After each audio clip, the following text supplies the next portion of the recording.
Buenas tardes. Buenas tardes. Perdón. Buenas tardes, hermanos. Bienvenidos, bienvenidos. Vamos a iniciar con una oración. Señor, gracias, Señor. Gracias porque podemos reunirnos, estar juntos aquí en tu nombre, a través de este medio, Señor, pero a través del Espíritu Santo. El Espíritu nos hace estar más en contacto que a través de esto, aún que en forma presencial, porque tú unes, Señor, con lazos que son más poderosos, lazos espirituales que nos unen como iglesia, como aquellos que tenemos hambre y sed de aprender de las enseñanzas de tu palabra, Señor, y aprender a orar tal como tú lo enseñas, Señor. Gracias en el nombre de Jesús. Aquí estamos, Señor, preparados para escuchar, para glorificar tu nombre, para exaltarte, para poder ponerlo por obra. Bendice a mis hermanos que están ahora mismo conectados aquí, Señor. Bendícelos, bendice a sus familias. En el nombre de Jesucristo, toda estrategia del maligno contra ellos es desechada por el poder de Dios, porque con tus plumas nos cubrirás, Señor, y evitarás como un muro potente, un muro grande, alto, poderoso, que nos rodea para evitar que el daño nos alcance. Muchas gracias, Señor. Por eso es que queremos aprender a obedecer tu palabra y a orar conforme a tu voluntad. En el nombre de Jesús. Amén. Amén. Bien. Bueno, pues vamos a... Ok. Vamos a hacer algunos cambios aquí. Listo. Bien, pues hermanos, vamos a entrar en el tema que nos ocupa hoy y voy a poner la pantalla para empezar con oración esta tarde. Bien, aquí estamos. Listo. Muy bien. Pues gracias a Dios por sus vidas, gracias a Dios porque nos salvó, nos destinó para ser hijos de Dios y nos destinó para estar junto con Él, alabándole, adorándole, admirándole y aprendiendo de su carácter, de su forma de ser y de la misión que Él tuvo para y la que debemos continuar nosotros. Vamos a empezar. La semana pasada iniciamos con el Salmo 49. El tema del Salmo es ¿por qué he de temer en los días de adversidad? Es uno de los salmos de Coré que se dedicaban, parte de los que se dedicaban a la alabanza, tanto en los tiempos de cuando se hizo el tabernáculo y después, porque era toda una descendencia, una familia de levitas que pasaron y después los estableció de nuevo David y así han seguido, así han seguido. Bien, pues dijimos que tenemos varios temas aquí. Ya vimos el primero, que es los límites de las riquezas. Ahora vamos a ver lo que el dinero no puede comprar, riquezas falsas y honor limitado. Dos pasos para morir, para perecer, se llama esta parte del tema del Salmo 49. El dominio de los rectos y aplicación práctica de esta sabiduría. Dijimos que el Salmo 49, además, todos los salmos son oraciones en forma de cantos, pero este salmo en especial es un salmo de sabiduría, es un salmo de enseñanza de las consecuencias o de los límites que debemos poner en nuestra vida. Bien, ahora, empecemos entonces. Dijimos que el tema de hoy, solo vamos a ver dos versículos, 5 y 6. Lo que el dinero no puede comprar es la primera parte, porque quedarían pendientes de ver el 7 y el 8. Bien, empecemos entonces. El primer versículo dice que es tal cual aparece el tema del Salmo. Este es un versículo central. Dice, ¿por qué he de temer en los días de adversidad cuando la iniquidad de mis opresores me rodeare?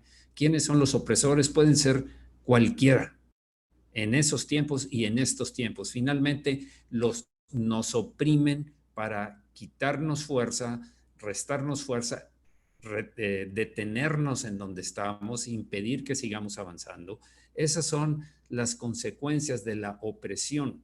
Hay muchas formas de que llegan a nuestra vida opresores, pero lo que vamos a ver aquí es, ¿por qué temer? Esa es la pregunta que se hace el salmista. ¿Por qué temer en los días de adversidad? Va a haber días de adversidad. El salmista hace un contraste entre él mismo y aquellos que él menciona en las siguientes líneas del Salmo. Él, en contraste con ellos, declara, no hay razón de temer en los días de adversidad. Volvemos al mismo tema. Porque los días de adversidad para otros, para los incrédulos, no pueden ser también para nosotros, porque la presencia de Dios transforma la adversidad en bien para nosotros. Finalmente, ahora sí que lo que nos suceda va a obrar para bien. De hecho, el versículo de Romanos 8:28 debemos de tenerlo muy claro, porque cuando estamos en medio de la adversidad, prácticamente creemos que esto es destructivo para nosotros, que va a terminar con nosotros, que Dios se olvidó, algo hice que provocó que se rompiera esa relación con el Señor. Siempre estamos, la mente está trabajando y el enemigo aprovecha con dardos de fuego dirigidos a nuestra cabeza, a nuestra mente. ¿Para qué? Y a nuestro corazón, emociones, todo. ¿Para qué? Precisamente para oprimirnos, para forzarnos a desistir, para abatirnos, desalentarnos. Esa es la intención del maligno, pero hay algo que dijo el Señor, y esto es una promesa muy clara, que debemos, tal como hemos dicho, la armadura del cristiano, el escudo de la fe y la espada del Espíritu, que por cierto es lo que están viendo ahora los niños, la armadura. Y sabemos que a los que aman a Dios, todas las cosas les ayudan a bien, todas. Esto es, a los que conforme a su propósito son llamados. Después dice, claro, a los que andan conforme al Espíritu, no conforme a la carne. No podemos decir, yo voy a hacer lo que yo quiera, tengo libertad y tomo mi vida con libertinaje porque, porque finalmente Dios como quiera me guarda. No. El versículo siguiente, después de este, dice, a los que andan conforme al Espíritu, no conforme a la carne. Conforme al Espíritu es en obediencia a la palabra, en obediencia a lo escrito, a las escrituras. En la carne es, pues, todo lo contrario, todo lo que el mundo ofrece y las pasiones nuestras. Aunque debemos de enfrentarnos a las aflicciones del tiempo presente, porque ahí es una realidad. Juan 16:33 dijo el Señor, estas cosas os he hablado para que en mí tengáis paz. En el mundo tendréis aflicción, pero confiad, yo he vencido al mundo. El mismo Jesús dijo, el que no toma su cruz y me sigue, no puede ser mi discípulo. Entonces, sabemos que va a haber aflicción. El Señor lo dijo, tendréis aflicción, va a haber aflicciones, va a haber adversidades, va a haber problemas, va a haber situaciones difíciles, tal vez sea una enfermedad como Pablo, tal vez sea también a todos los discípulos del Señor persecuciones muy fuertes, muy tremendas, tal vez sea económico el problema, tal vez sean restricciones económicas, tal vez sean problemas matrimoniales, problemas familiares con otras, las relaciones con otras personas, el trabajo, el empleo, etcétera, tu negocio, pueden estar en una adversidad, pero sabes una cosa, recuerda siempre la promesa de Romanos 8:28. Lo primero que debemos hacer es analizar nuestra vida. ¿Andamos en el Espíritu? Quiero decir, ¿andamos en obediencia? No, pues es que no puedo, a veces creo que, bueno, ponte a cuentas con el Señor, reconoce tu pecado y acude al Señor Jesucristo. Dice, porque abogado tenemos para...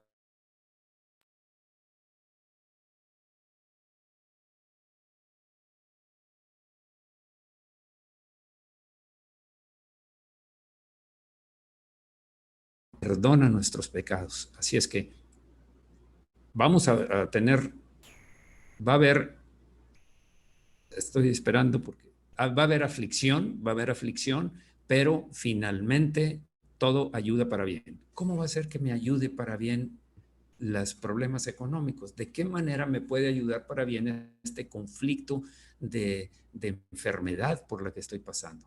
Hay muchos ejemplos, muchísimos ejemplos en la Biblia, pero recordemos una cosa, el primer propósito de Dios el primer propósito de Dios es nuestra formación espiritual. El Señor quiere que confiemos, que esperemos en Él. El Señor lo que busca no es gente que solamente acuda a Él para sanarme, para proveerme, para quitar los obstáculos que salgan en el camino. Señor, Señor, Señor. El primer propósito del Señor es espiritual, tu formación espiritual, porque recuerda, no sé cuántos años podamos vivir aquí, pero pongamos, y ahora cada vez es más frecuente que digan eso, 100 años en condiciones de, vamos a decir, bien alimentado, con una, cuidando tu sistema inmune, etcétera, y todo tu cuerpo, tu alimentación, etcétera. 100 años, supongamos. Pero el resto de la eternidad, que no son 100, son miles de años, vamos a estar en la presencia del Señor y estamos siendo formados espiritualmente porque recordemos que somos hijos de Dios y nos está haciendo semejantes a nuestro hermano mayor, dice la Escritura, como Jesucristo, a la imagen del varón perfecto, su carácter. El Señor dijo que debemos ser mansos y humildes de corazón como Él lo es. Llevad mi yugo sobre vosotros y vean en mí, soy manso y humilde de corazón. Bien, entonces vamos a orar. Señor, ¿cuánto debemos recurrir a ese escudo de la fe, de tu palabra, de tus promesas, Señor? Porque aún que veamos la tormenta arreciar, como les pasó a los discípulos, que se desesperaban, que se angustiaron profundamente porque eran pescadores y sabían las consecuencias de una tormenta fuerte, aún así, Señor, tú estabas ahí en la barca, como estás con nosotros en nuestra vida, Señor. Tú no te alejas y regresas. Tú ibas en la misma barca que ellos. Señor, cuando te despiertan diciéndote que no tienes cuidado, que perecemos, Señor, tú dijiste, hombres, ¿por qué teméis, hombres de poca fe? Y reprendiste al viento y reprendiste al mar y se hizo bonanza. ¿Cuándo? En tu tiempo. Tenían que aprender una lección, tenían que aprender a confiar. ¿Por qué hombres de poca fe? Pues eso es lo que debemos aprender, Señor. La fe consiste en las promesas, en creerlo quien tú eres y lo que tú dices, Señor, y lo que tú dices también de nosotros.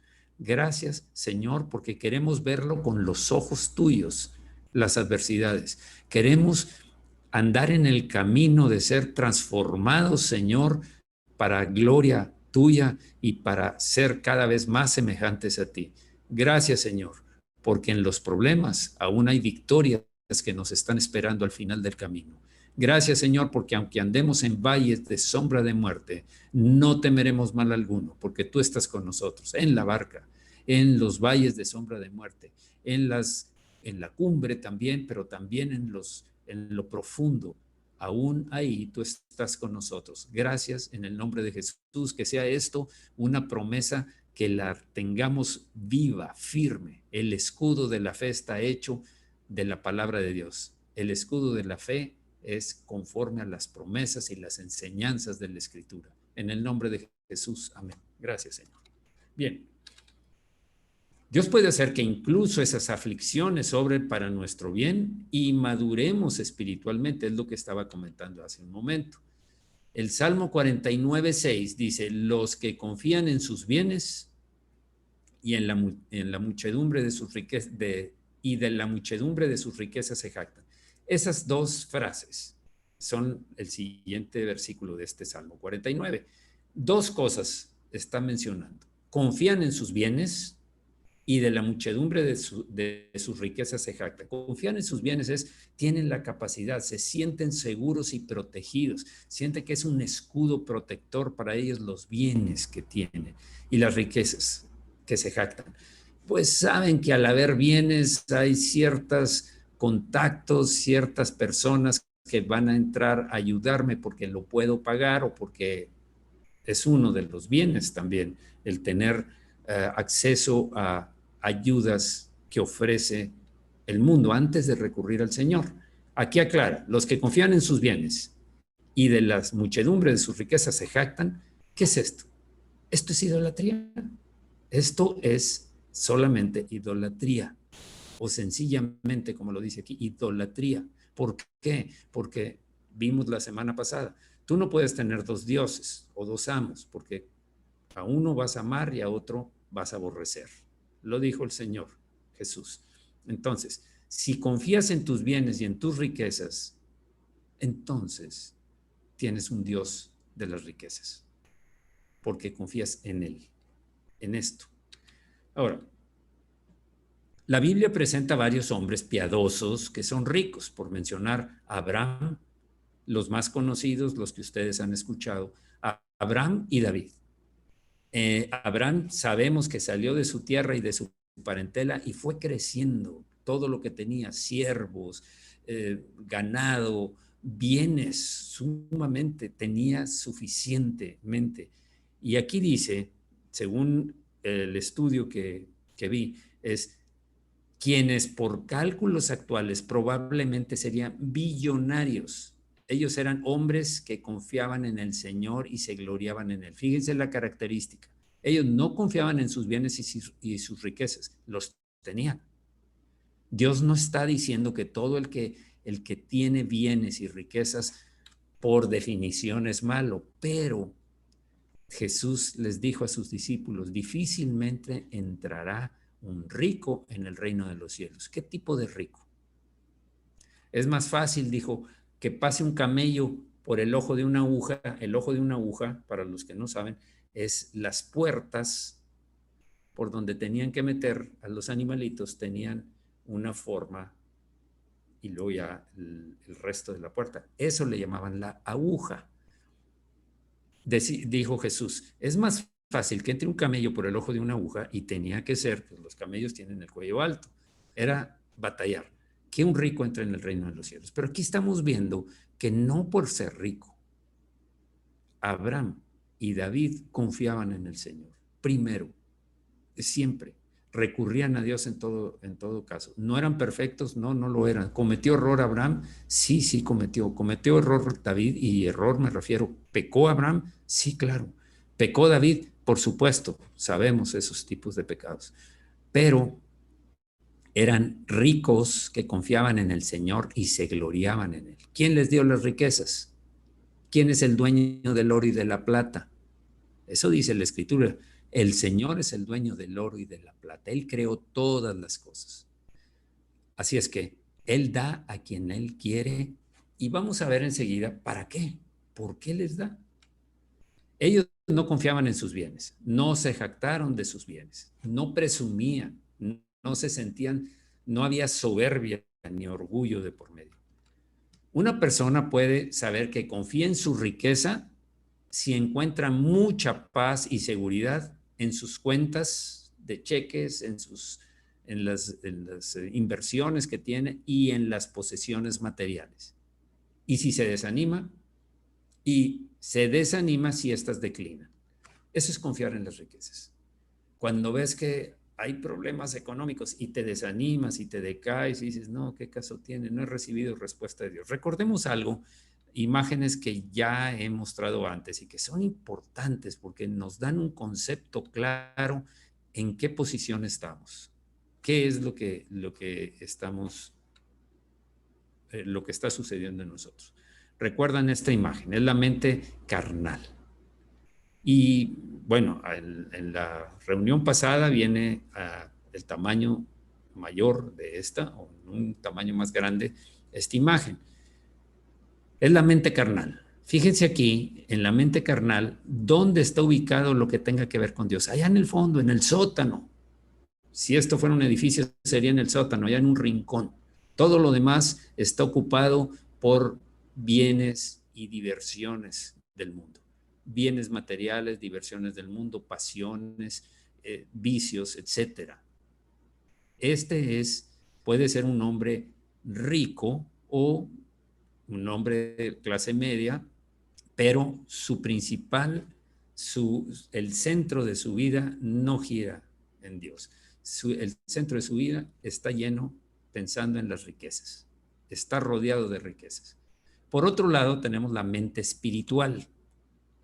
La mente espiritual Fíjense dónde tiene la parte importante, la parte frontal, la parte en la cual está continuamente viendo y pensando, es la que tiene que ver con lo espiritual, por supuesto. Conocimiento espiritual, confiar en Dios, seguridad de la venida de Cristo, y ahí vienen todas las demás. Entonces, ¿qué es lo que tiene este continuamente en su cabeza? Oración, confianza en Dios. Oración y confianza en Dios. Ama al Señor. Muy bien. Entonces, ¿en dónde siempre debemos analizarnos? ¿En quién tengo puesta mi confianza?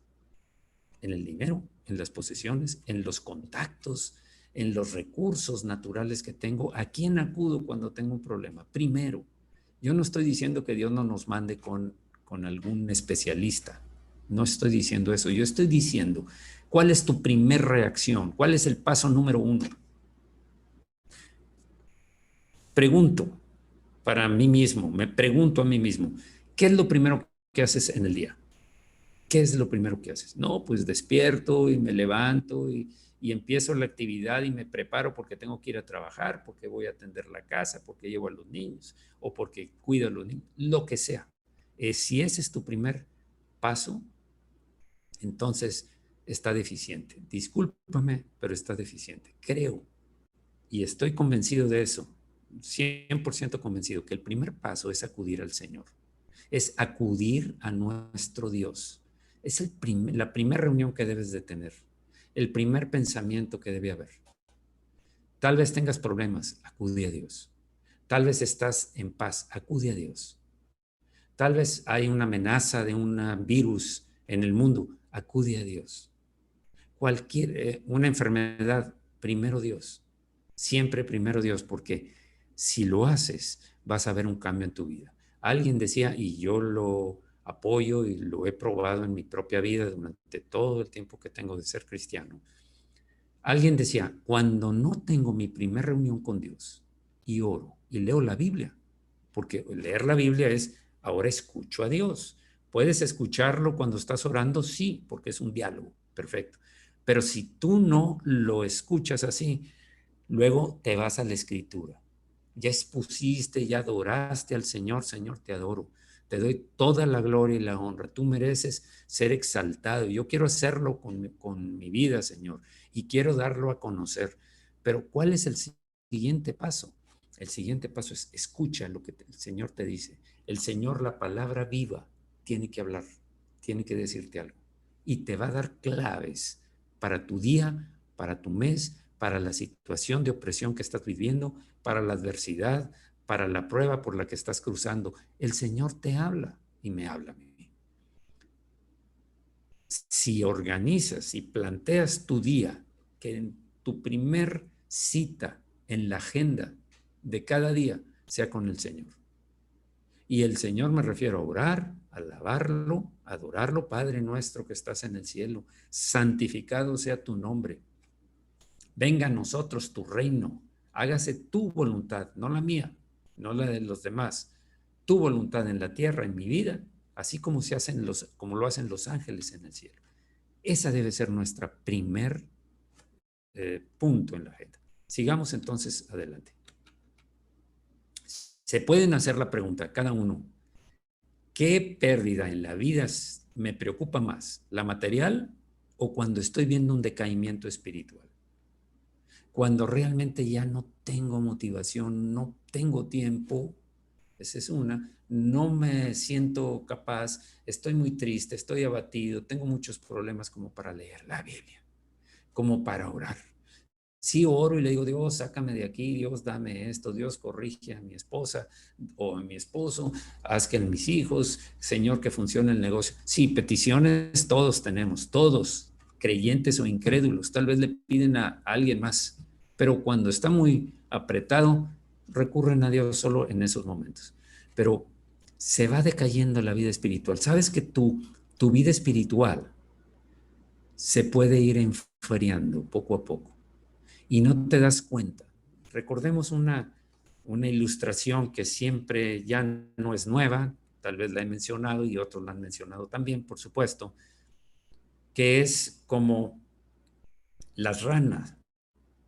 Una vez pusieron una rana en un depósito de agua y pusieron a calentar el depósito. Y la rana estaba dentro. La rana empezó la temperatura a aumentar, pero la rana no se daba cuenta. La rana no percibía ese aumento de temperatura, ese calor. Finalmente, dice la ilustración esta, acabó cocinada, acabó totalmente cocinada. Otra rana en el agua, sacaron esa rana y otra rana, cuando el agua ya estaba caliente, aventaron una rana, inmediatamente buscó cómo salir de ahí. ¿Qué es lo que qué es lo que tiene que ver esto? Tiene que ver que no te das cuenta cuando estás enfriándote espiritualmente, cuando dejas de leer, cuando dejas de orar, cuando Dios no está en tu lista en primer lugar, cuando Dios no está cuando tienes una necesidad o cuando tienes una oportunidad de servir, de hacer algo por alguien. Dios no está ahí. Está la conveniencia, está otro tipo de motivación, pero no está el Señor. Tristemente, se empieza a hacer de una vida de espiritual, de fuego, de calor. Apocalipsis dice a la iglesia de la Odisea, y a la iglesia, a todas las iglesias les habló, pero por cuanto eres tibio y no frío, que puedes llegar a calentar, ni caliente, que es la plenitud de la vida espiritual, todos debemos estar espiritualmente en el fuego caliente. Cuando se empieza a decrecer esa temperatura, caes en la tibieza. Y eso es lo que le reclamaba el Señor a una iglesia que puede estar en el tiempo actual. ¿Por qué? Por la cantidad de oportunidades que hay de perder nuestra relación con Dios. Sí, dije perder la relación con Dios. Perder el tiempo de comunión con Dios. Perder el reconocerlo, no solo para pedirle, sino para adorarlo, alabarlo, servirle, aprender a honrarlo en todo. Bien.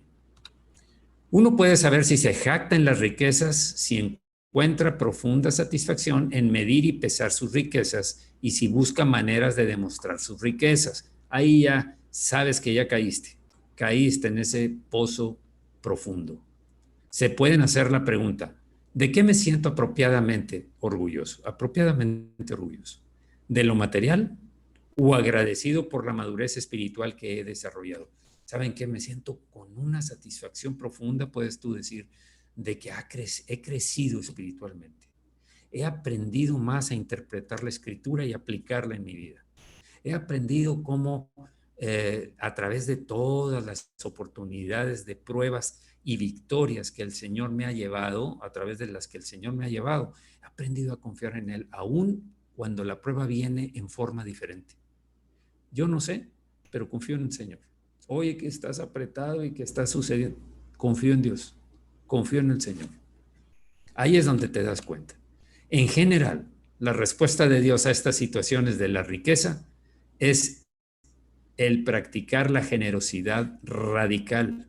Es una manera para ellos de declarar su confianza en el Señor y el guardarse en contra de la jactancia en las riquezas. Como Abraham, como David, como lo recomienda, como lo dice la Escritura. No lo recomienda, lo ordena. En Lucas 6:38 dice, dad y se os dará.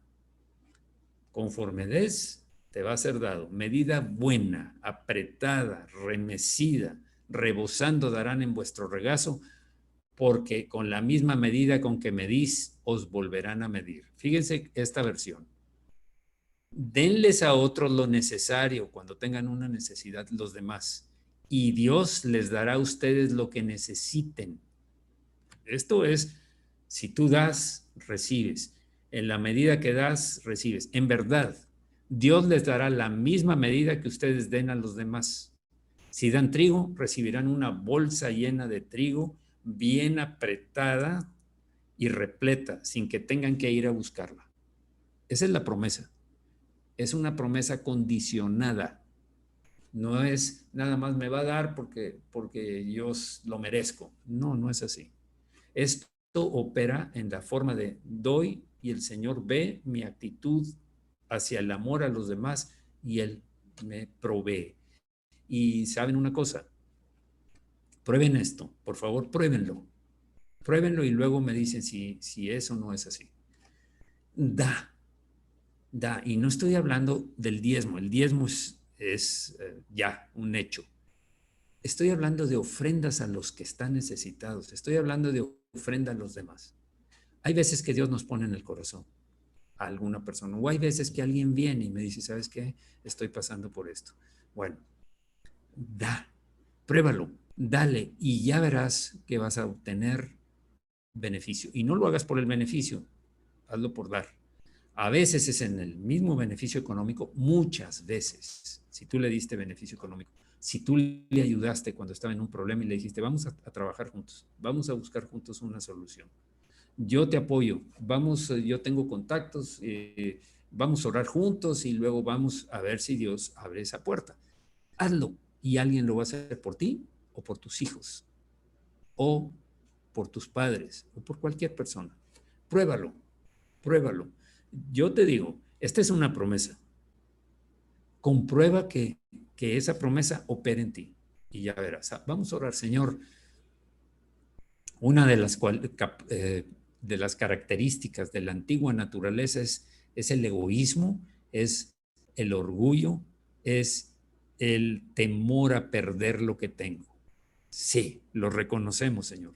Eso es.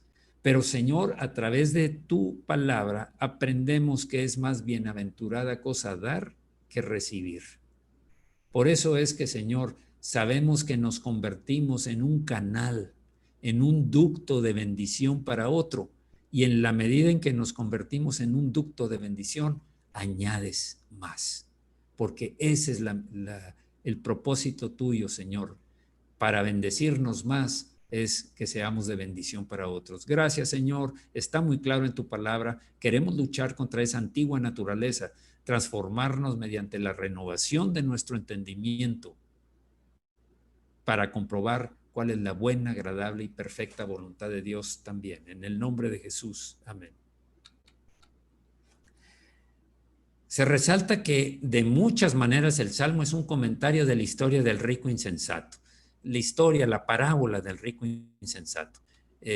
Aquel hombre que dijo Jesús acerca de este hombre rico, dijo, esto haré, derribaré mis graneros y los edificaré mayores y allí guardaré todos mis frutos y mis bienes. Voy a hacer ampliación de todas mis bodegas.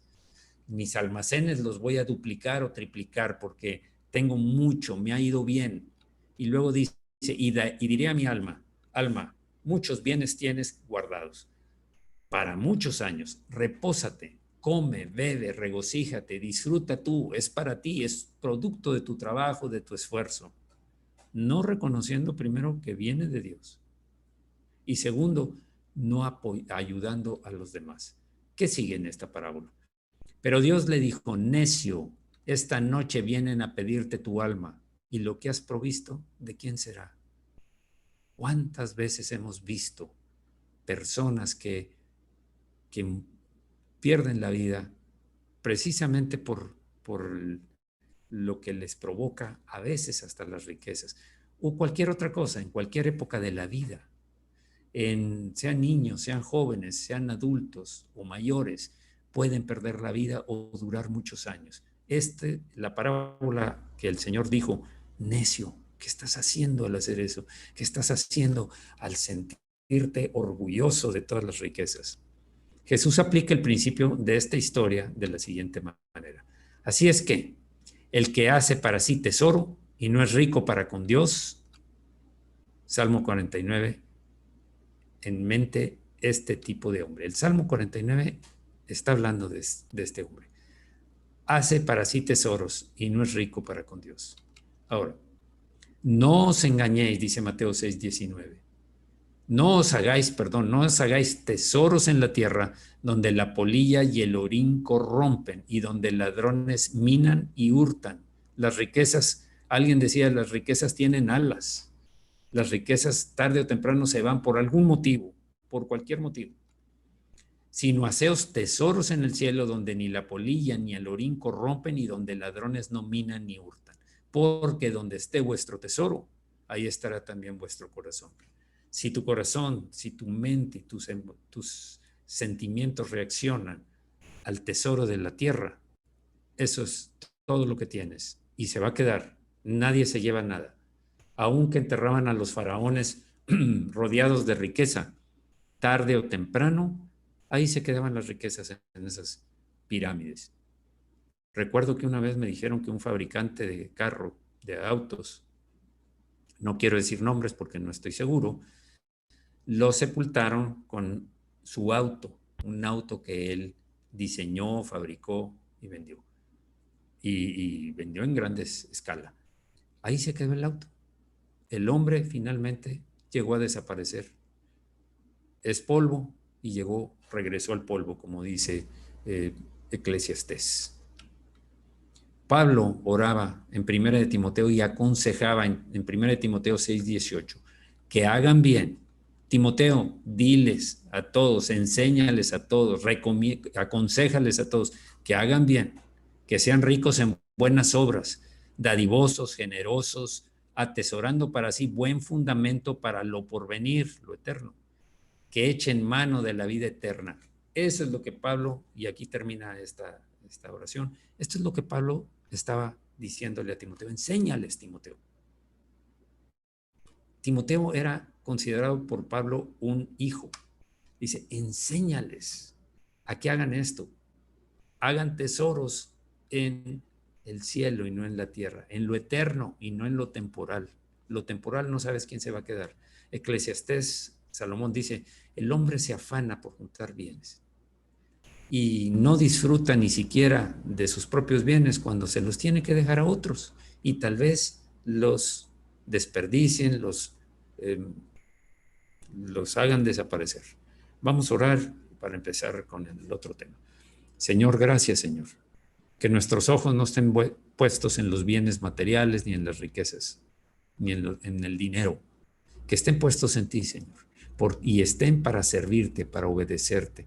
Dad medida buena, apretada, remecida, te será dada. Señor, nuestra forma de pensar debe ser la forma que nos enseñaste, Jesús. La forma en la cual el egoísmo, el orgullo, la miseria, la avaricia y la codicia no entran en el lenguaje del hombre espiritual, sino del hombre carnal. Gracias, Señor, por enseñarnos y gracias, Señor, porque cada vez que me ha tocado experimentar lo que tú dices en esta promesa, da y vas a recibir abundantemente. Lo he comprobado, lo testifico en muchas ocasiones, Señor. Sí he pasado por situaciones difíciles, sí, porque también he tenido que aprender eso, como dijo Pablo, en la abundancia y en la escasez también, en todo estoy entrenado. He pasado por situaciones de necesidades de sanidad y he visto el poder de Dios de diferentes maneras. Gracias, Señor, porque tú cumples tus promesas en tu tiempo, a tu manera, Señor. Gracias. En el nombre de Jesucristo. Amén. Amén. Bien. Bueno, pues vamos a la parte 59 de qué hacer ante las plagas. Vamos a seguir con este tema porque es un tema que sigue oprimiendo al mundo. Aunque muchos digan que ya no pasa nada, alguien me dijo hace poco, no, ya no hay problema, ya, por ejemplo, en Estados Unidos, pues muchas ya ni usan las protectores bucales, pero en otra parte del mundo, como Argentina, ya los volvieron a llevar a las casas, a volverlos a estar en aislamiento, a encerrarlos, porque creció tanto la cantidad de muertes.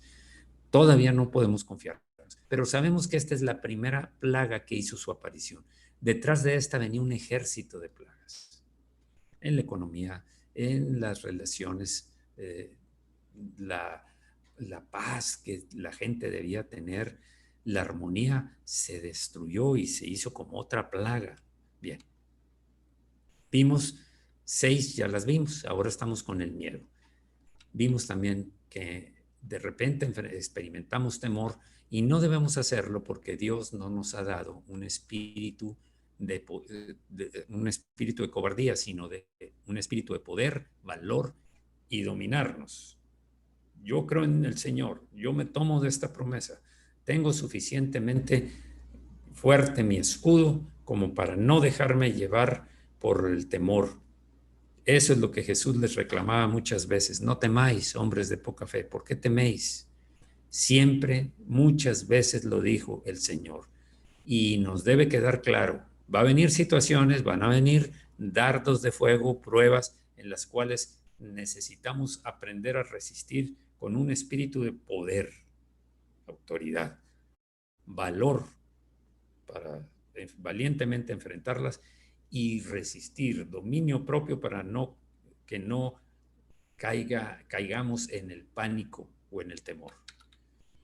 Nos habíamos quedado en el Salmo 91.1, estábamos empezando y dice, el que habita al abrigo del Altísimo morará bajo la sombra del Omnipotente.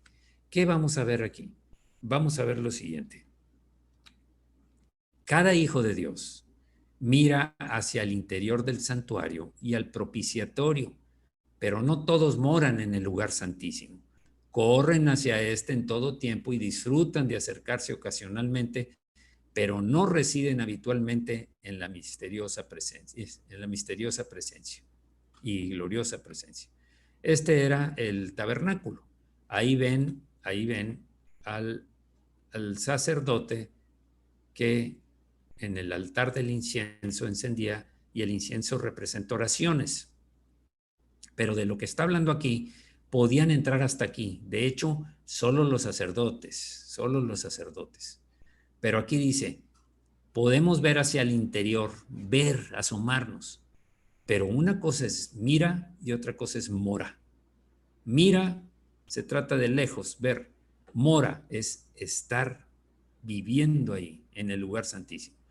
El sumo sacerdote una vez al año, esta es, aquí se trata de estar mirando hacia donde estaba el arca. Aquí está, este es el lugar santísimo. Este estaba en el lugar santo, el candelabro, estaba el altar del incienso.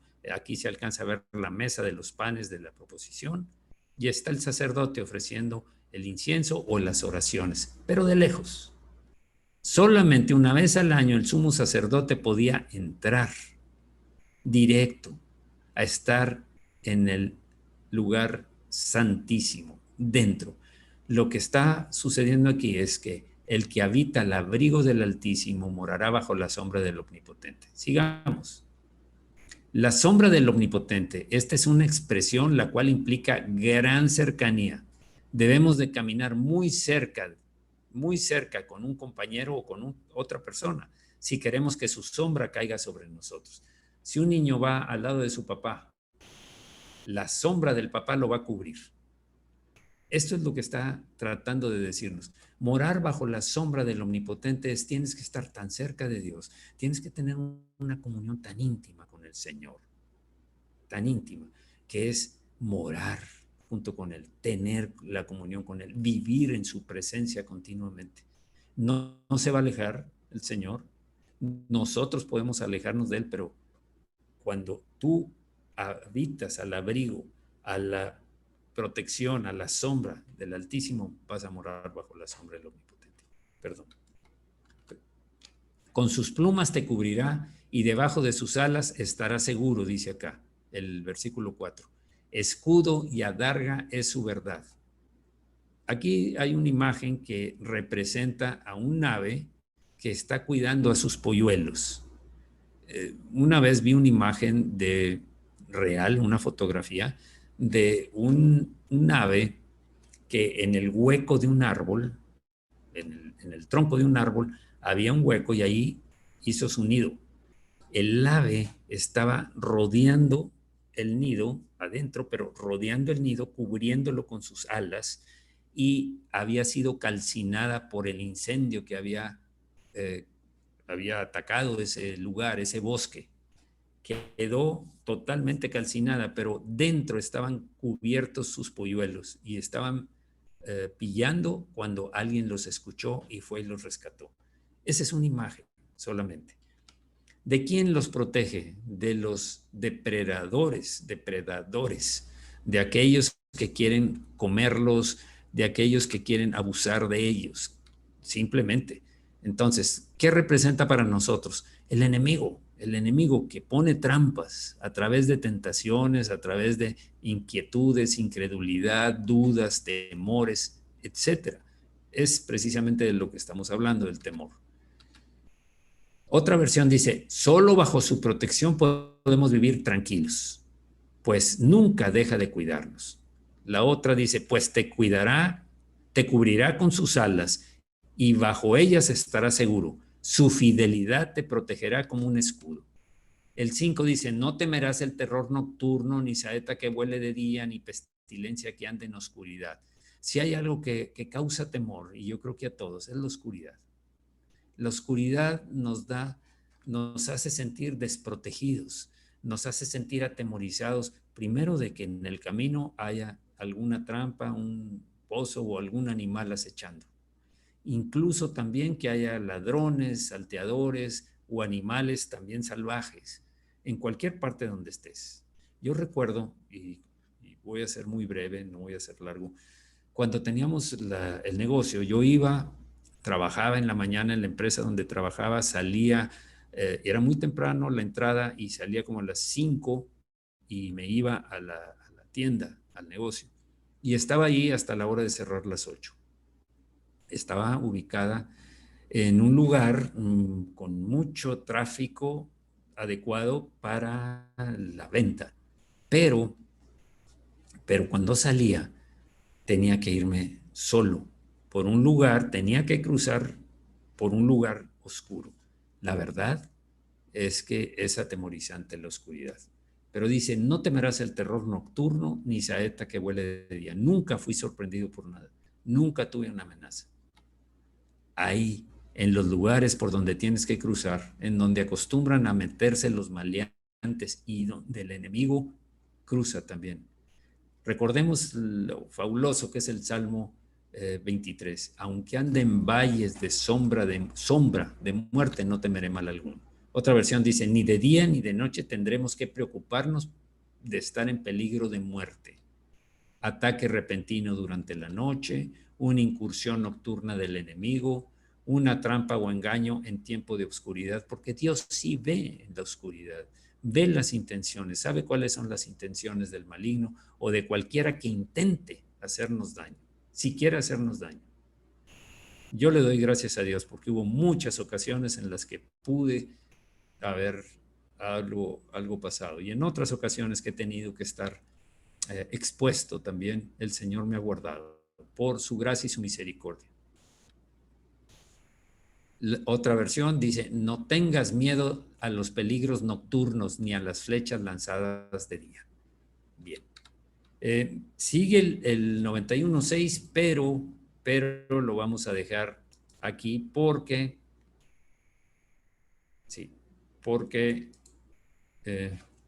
ya es tiempo de que cerremos esto y vamos a orar. Señor, gracias, Señor.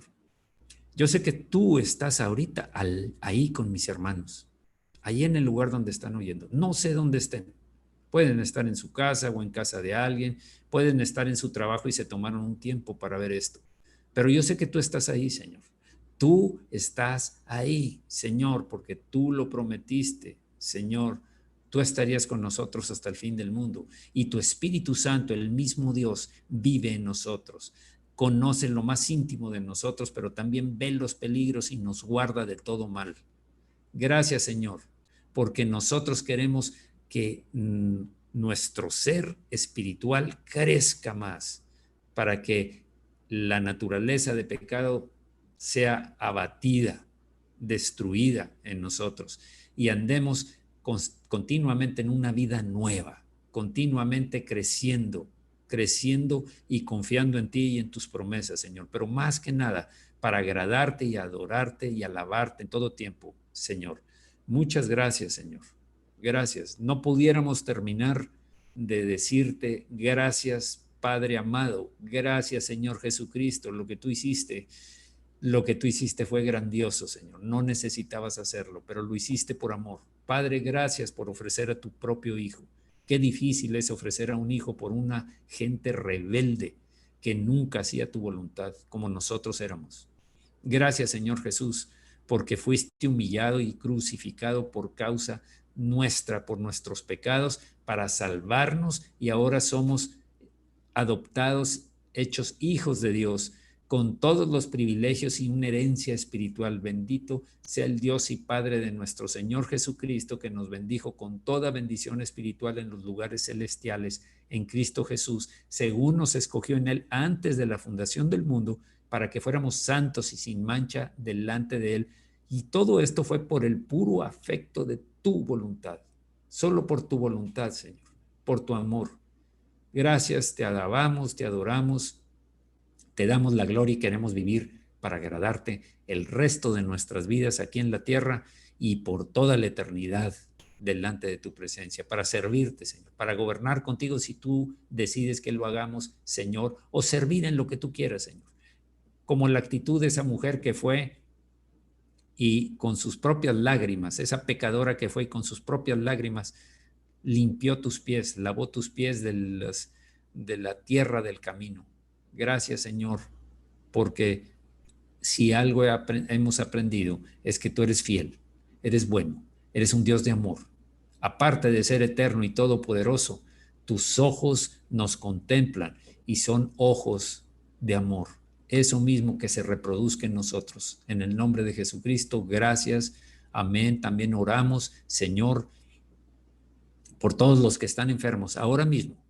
Hay personas que están padeciendo de nuestra iglesia ahora mismo y oramos por ellos, intercedemos por ellos para que esta experiencia sea para su crecimiento espiritual, sí, pero que también sean sanos, Señor. Sé que hay un tiempo para todo y sé que tú tienes propósito en todo lo que sucede en nuestras vidas, pero yo sé también, Señor, que tu amor excede, que tu misericordia excede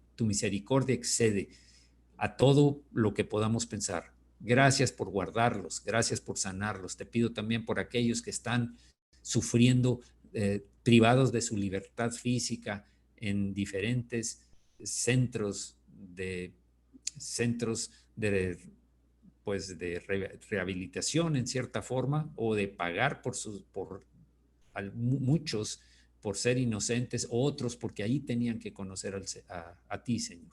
Gracias, Señor, por todos aquellos que fielmente diezman sin temor, sabiendo que todo viene de ti, todo lo has provisto tú y tú das cada vez más, Señor, más. El que siembra abundantemente, dice Corintios, también abundantemente cosechará los beneficios. Gracias, Señor, en el nombre de Jesucristo, por mis hermanos que están ahora mismo aquí, que están viendo que están viendo ahora mismo esto. También por los que lo verán en grabación, pero estoy orando en este momento por los que están aquí conectados. En el nombre de Jesucristo, bendícelos, Señor. Que abunden ellos tu espíritu. Que, Señor, que tú que ves todas las cosas y sabes lo que tienen que hacer para estar juntos hoy, sé que lo aprecia, Señor. Los bendigo en el nombre de Jesucristo. Amén. Amén. Bien, pues